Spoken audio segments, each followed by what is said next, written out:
let's move on.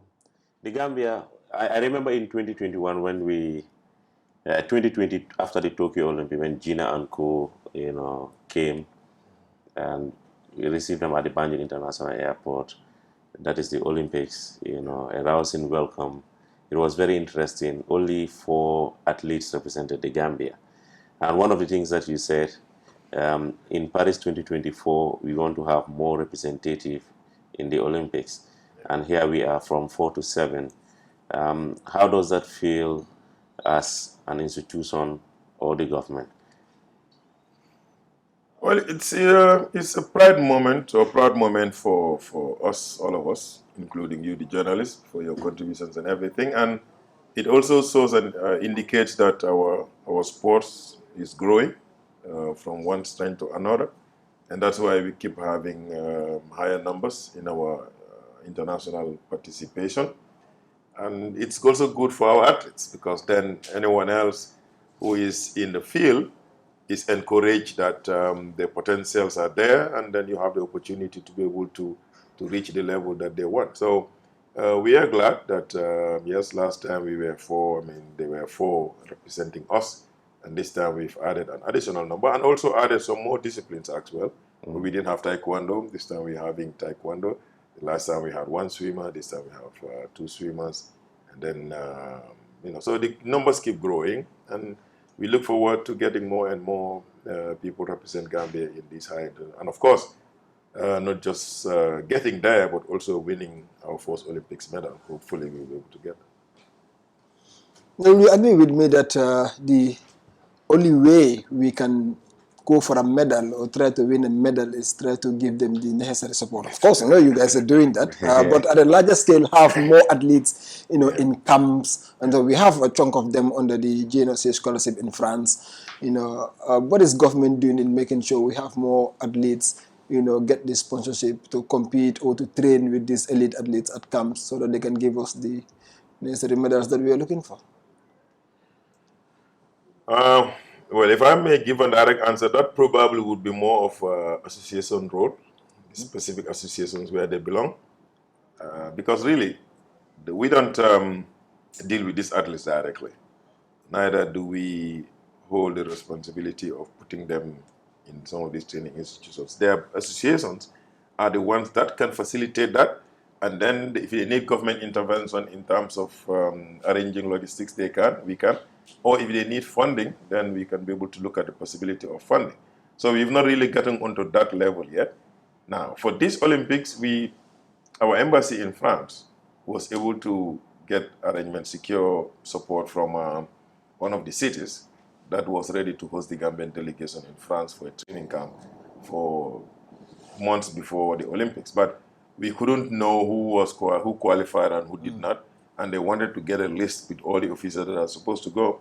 And because some of our athletes qualified lately, towards the end, it was difficult to be able to get these numbers. But we did have a place ready, a city, I think it's, I don't remember the name in French, but it's a city in France that was ready to host. So those are things that we would have done, but you're only looking at who qualified. Now, how do you now prepare years ahead? Is probably what you said, what we said earlier. How do we get the tracks back and be able to develop more athletes' talent? And then, of course, the association also to organize proper national competitions and choose the best athletes and groom those ones, prepare them for the future, working, of course, with us. But there must be also a distinction between what is ministry's responsibility and what is the association's responsibility. And I think that's where we need to bump them up a little bit to be able to do more. I know the association's responsibility is to identify talent, the top ones, and push to government to say so and so athletes can be supported in a particular training camp financially, to meet a certain target of, let's say, next Olympic or next Commonwealth Games. Yeah. Are you telling me that the GAA have not done this, have not forwarded a letter to your office to say we need to support certain athletes in certain training camps? Not as long as I am minister. Oh. I don't know the past, but no. The only thing we've ever had here is for Gina and Ibrahima, because they wanted them to go to the US for training, but there was no proper documentation. There was just like a sort training that they wanted them to go, But then it wasn't possible for many reasons academically, because it was attached to college education, and the academic background that they have also didn't allow that to happen. But to say that they have a pool of athletes that they say, we have this group, we want them to be supported, as we prepare for this, I don't think so. I mean, I don't want to sound negative. I asked this question because I know the athletes in France under the GNOC scholarship. So I'm asking on the government's part if this has ever happened, but you're confirming that they've never. No. With the GNOCs, that's the ones that Those are our elites guys that got the Olympic solidarity to go to France, just like they were in Senegal in the performance center. But no, I mean, I think the question we should be asking is, does the association have any development program in place? So that is where I want to even interject. I mean, I just want to say, I mean, we have so many sports associations in this country, and of course, the recent past, we have seen the ministry supporting some of them, when they are going for competition or whatsoever. But I mean, is there any moment in time where you sit as a minister, to say, some of these associations, we need to check them whether they are even doing the proper things, internally, because we know so many associations, it's only when they get competition is where they want to, do the right thing. Yeah. Because government of recent have sponsored or contributed a significant amount in different sport associations, when they travel outside. No, we do. Sometimes when you hear a little bit of noise outside about a particular association accusing us of not supporting, it's because we told them that we think they have not qualified to go international. And that's when they now go to the media and say, oh, government is not supporting. Because we also have a policy that you must be able to do something in the country before you go international. If you're not organizing a league, a proper league, you're not organizing any competitions, and you just sit one day and said, we have a letter from our federation or for our international partners to go to a particular country, we said no. So these are the things. And even when we were preparing for the African Games, there were other disciplines, I don't want to name anyone, but there were other disciplines that submitted athletes, proposals to take some athletes. And when we sat down here, we removed them from the list because we think they are not deserving of going, because we have not really seen a lot that they're doing in the country. And we reuse some also. And I said, give us your best or 2 people, and then we go. Even though we wanted to give opportunity to most of the associations to go. So those things are there. And the policy is ready. The sport policy is ready. One thing that came out very clearly is about having a categorization. I'm sure this is going to be difficult with some of the associations, but we have a categorization of what we call priority disciplines. And those are the ones that we want to focus on, because we want to look back and reduce the expenditure on international competition and utilize that money to develop infrastructure. Because anytime you perform outside, of course, when it's time to go, everybody's excited to go. But when they go and they don't perform, they don't win medals, they fall back and say, well, we don't have a lot of facilities or governments to do the facilities. But because we have a limited budget, you have to now prioritize, do I spend more on infrastructure and reduce international participation, or do we continue to spend more on international participation while our infrastructure is poor? So our position as a government, which we are going to do the necessary consultation, is that we think prioritizing sport infrastructure development should be the key for the next 2 years, and then we would have developed a pool of athletes. But in terms of the associations, just yesterday I said, associations are stakeholder-based. We don't have mandate to regulate the internal affairs that they have. The people who elect them are members. If they think the association is not doing well, they don't blame ministry or government for that. They should hold their their leadership accountable. Yeah, but what we did is to work with them to employ coaches for them. For the first time in country, we have paid coaches for athletics, 2 of them. We have a paid coach for volleyball. And then we were going to get a paid coach for basketball, but they did not have anyone who meets the qualification that they themselves developed. Because we are doing this because we want these coaches to be full-time salaried on a monthly basis, and their 100% time is giving to identifying talents and developing that pool. But they also must work with the association to have a developmental program that is going to give us those results. So and those are the challenges that we one of have. the key roles of the National Sport Council is to register and register The sports register associations that are not, in conformity with the law. So, Yeah. I mean, is it because they are too soft in taking some action that some of these things are happening? Because we know there are other sports associations that are handbag associations, which is it's hard to say, but that is happening. But they do accommodate all these things because they don't want to harm or destabilize some of the things. No, I agree. I'm not sure where it will be right. I don't. Okay. The thing is, we unfortunately do not have a sport law in this country. Yeah. We don't. And that's what we realize. And that's why we are developing, or not developing, we've already developed the sport bill. Because what we had before was just a National Sport Council Act, which establishes a council and talks about the structures of the council. But it did not give council a lot of powers to be able to regulate the associations that regulate sports in the country. It's not there. And in a society like this, with democracy and all of that, there are certain things that you cannot do. If you try to do that without having the backing of the law, you get yourself into trouble by somebody going to court, and then you find yourself in legal battle. So we are now developing the Sport Act, which is a bill, the sport bill. It is ready. It's at the level of the AG chambers, and it get to cabinet. And once the National Assembly passes it, that will now give the council the authority to be able to do certain things that would regulate the sport, and you would have a legal backing to be able to do that. That will address a lot of things, including the establishment of the sports tribunal, the anti-doping platform, and quite a number of others. Even the sports development fund will all be created under the new act, and we hope that will be able to bring sanity to the sports. All right. Finally, before we take a leave of you, I'm sorry we have taken a lot of your time. During your era as minister, we have seen the largest delegation went to the All Africa game for the first time. And of course, we have seen so many, like, for example, the AFCON back-to-back, AFCON qualification. We have also seen a pool of delegation going to this competition. I mean, how do you feel as a minister?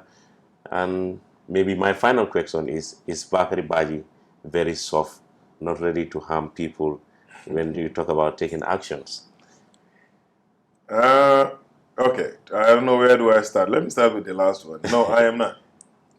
People around here who I work with knows that there is a different Bakary here, and when we are outside, when we're dealing with issues. I don't like confrontations. I don't think it takes us anywhere in sports. And yes, we've had those things in the past, and we all know what it gave us. It did not take us anywhere. It was just back and forth. You move a little bit, and then government ministry comes in and pounds on associations, close them down, and then you get into trouble. Your son, your athletes don't get to compete internationally. For me, that is not what takes us forward. What takes us forward is if we have this agreement, we sit down and talk about them and agree on something. If we don't agree, you go your way, we go away, and then if we're able to sit down again, we sit down and talk. But when things don't happen, and then the ministry takes a position, because overall we are the policy holder, we control all the sports in the country, and we would do that if it is necessary. But we've not found ourselves in a situation where we need to do that. But like I said, these issues of supporting associations, no matter what they say in the media, we keep quiet, or if need be, we clarify so that people understand. But it's a new trend that we try to hold associations accountable to say you cannot do this, you cannot go anywhere unless you're able to do this and that. So these things are not about being soft or whatever, no. But do I have to go out there and start fighting with people? No, I don't want to do that. But with the staffs and with the people that I work with, they know that if I'm not happy with something, I say it. If somebody does wrong, you hold you accountable, and we do that a lot of times here. Some of them ran to the media. There was a time that we were dealing with somebody and an internal staff, and they gave information to the media and said I set up a panel against them and put my friends there, even though I don't know anyone among the ones that were in the panel.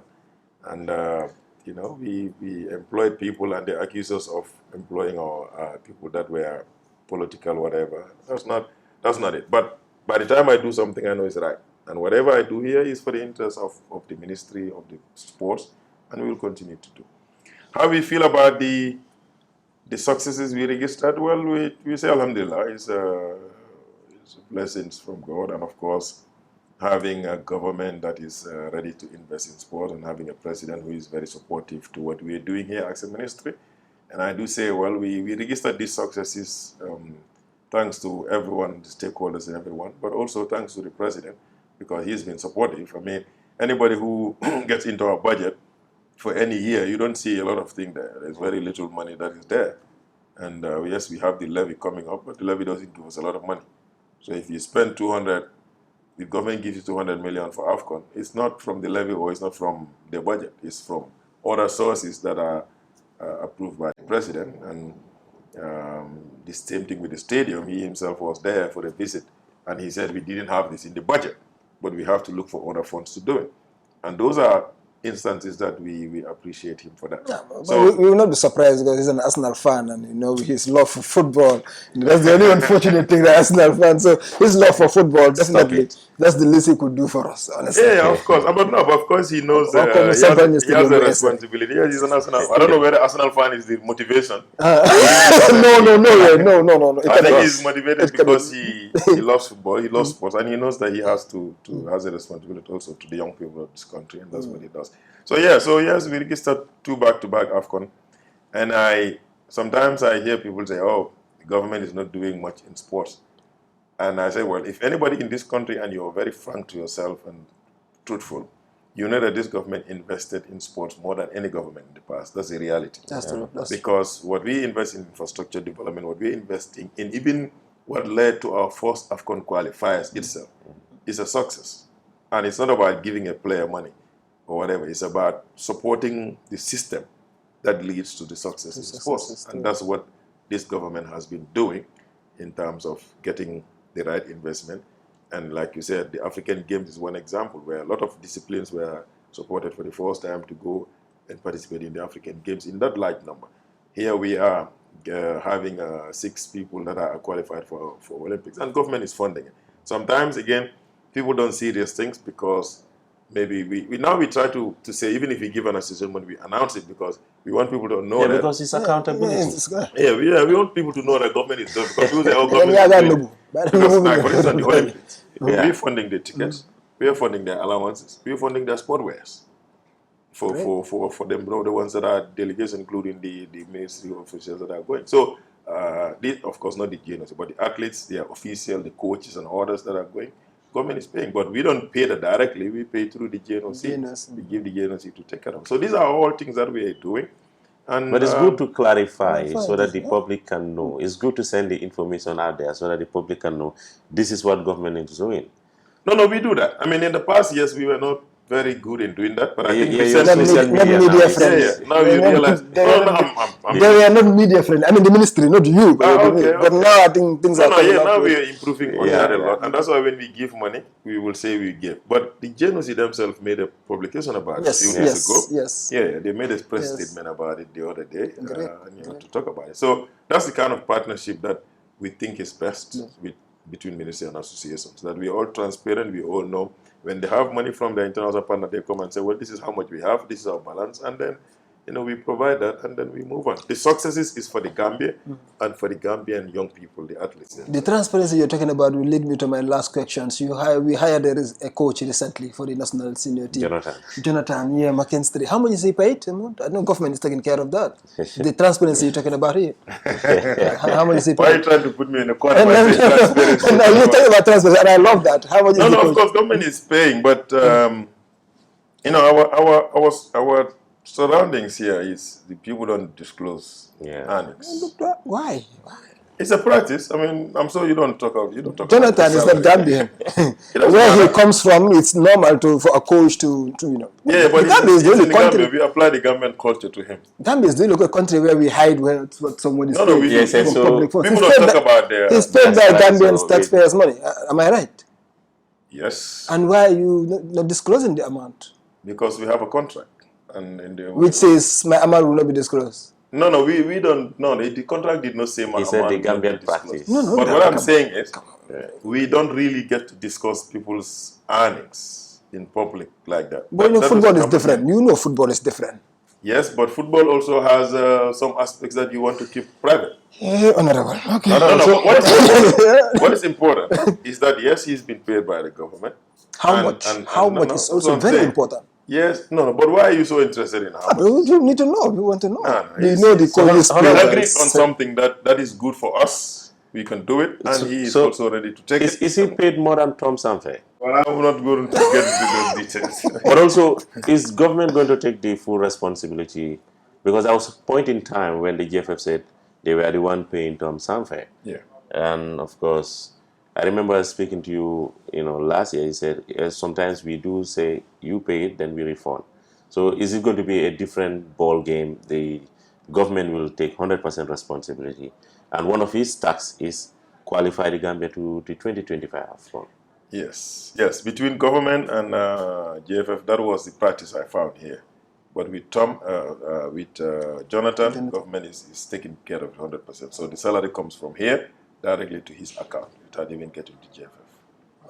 That's the arrangement. So there is no, GFF doesn't get to deal with the salary aspect. $12,000, $15,000. Yeah, roughly. Government is paying his salary. That's what. No. I mean, really, I'm not at liberty, like I said already at the press conference. I'm not at liberty to announce, and I'm sorry if people feel that is not the right thing for us to do. Yeah, but it's fine. But it's football in this country has been, salaries of coaches in this country has been also been shouted in that kind of message. It's not a new practice. Yeah, but it's a from change. Paul put to It's a to change. them It's now. a change. No, you wouldn't understand. I mean, It's a change. it doesn't have to change. Yes, it has to change. No, because our interest is we advertised, we had people that apply, and the technical committee reviewed applications and choose the one that they feel is the best based on our situation. Agreed with him based on the ranking, that first choice, second choice, and third choice. And they agreed with the first choice, and we hired him. And everybody who looks at his records from the past would agree that he is a reasonably good coach. And we've seen when he came what he said, and he has proven that in his 2 matches. Yeah. And that's the starting point. Coming in 6 days before the matches and be able to do what he did. And the good part is he is a free coach who is not being influenced by anyone. And he is free to choose. And we've seen, even in the last, of course, yes, there were players that were not okay, they had injuries and all that. But we've seen him pick from anybody, from the younger ones, from the older ones, from the ones that were in the last AFCON. And that is what we need, an independent coach who understands that the country needs to win. And players, there's no player who is guaranteed a permanent spot in the team. And you perform, you stay. If you don't perform, you stay out. That's exactly what we need. And I think we are seeing that in him. And all of us, and that's why I said it the other day, including the media, should give him the support to be able to succeed. And if he succeeds, it's good for the country. What happens when he fails to qualify us next AFCON? Well, there are clauses in the contract that specify exactly what his deliverables are. And that includes qualifying us for AFCON. Inshallah, till then. Anything? All right. Finally, one message to the public. Well, maybe the most talked about thing. But let me, I apologize. 1 second. I just want to, were you disappointed with the resignation of Tom Saintfeit? No, I was not disappointed. I wasn't disappointed. Yeah, we are talking about a coach that took us back to back AFCON. Yeah. So perhaps maybe his In the resignation middle will of come the AFCON after as we a shock. exited. Or No. you expected it? I Personally. I expected his exit. How it was going to happen, I don't know. I expected his exit. Yeah, I mean, I think we've gotten to. Even if I was in his position, probably I also don't do the same thing. When you have 5 consecutive matches that you didn't win, maybe it will be time to look for something else. And but we thanked him for the service, and we appreciated all the time that he did in Gambia. But football is like that, you coach, you move on, somebody comes in, continue where you stop, and the legacy will remain, that he is the coach that qualifies us twice to AFCON. That will remain with him, and he takes that with him along. And we appreciate him. We've seen the best in where he is now, and we look forward to similar or more successes with Johnathan. Inshallah. Yeah. Thank you. But I was just saying that we appreciate the time, and we appreciate the followers who follow whatever we're doing, whether you criticize us or you comment us for what we're doing. It helps us understand what we're doing better. If we need to correct whatever we need to correct, we do that and move on. But I also encourage people, like I always say, to do more research. Absolutely. You know, you comment on something that you know. But if you want to be a commentator, but you don't want to even do a basic, even if somebody writes a 3-paragraph, you cannot even read it. You just look at the headline and make conclusion. That's not the best thing. Democracy. So stadiums are, No, that's not democracy. the stadium is a little bit controversial. But like I said, Yeah. Gambia is spending the least money in renovating our stadium, and we hope that it will qualify to meet the standard. And it's not anybody's desire, but we look forward to finishing this job and getting the stadium out. And let me say this: when people say Minister of Youth and Sports, Minister of Youth and Sports, please understand, we are not the ones supervising the job. We are not the one providing the money. We are just a beneficiary because it's a stadium. But there are other sectors within the government that is responsible even for the work that is going on, and that's definitely not us. So let that also be clear. So next time, maybe if you direct your queries to us, we will try to answer them. But we don't have all the answers, and we want people to be patient, and we all look forward to playing in the matches now. Thank you very much, Honorable Minister, for the time you've taken. We said 30 minutes, but we doubled it. Huh? Honestly, we want to thank you. Taking a lot of your time. And I'm wishing you and the delegation to Paris a successful and memorable Olympics. Viewers, that's all we have time for this edition of CNG Exclusive. Thank you so very much for your time. Dan? Yeah, thank you so much. And of course, until another time, by that time, the stadium will be ready, inshallah. Inshallah. And good luck to our athletes in Paris, France, and of course, the Gambia in general. Thank you. Thank you.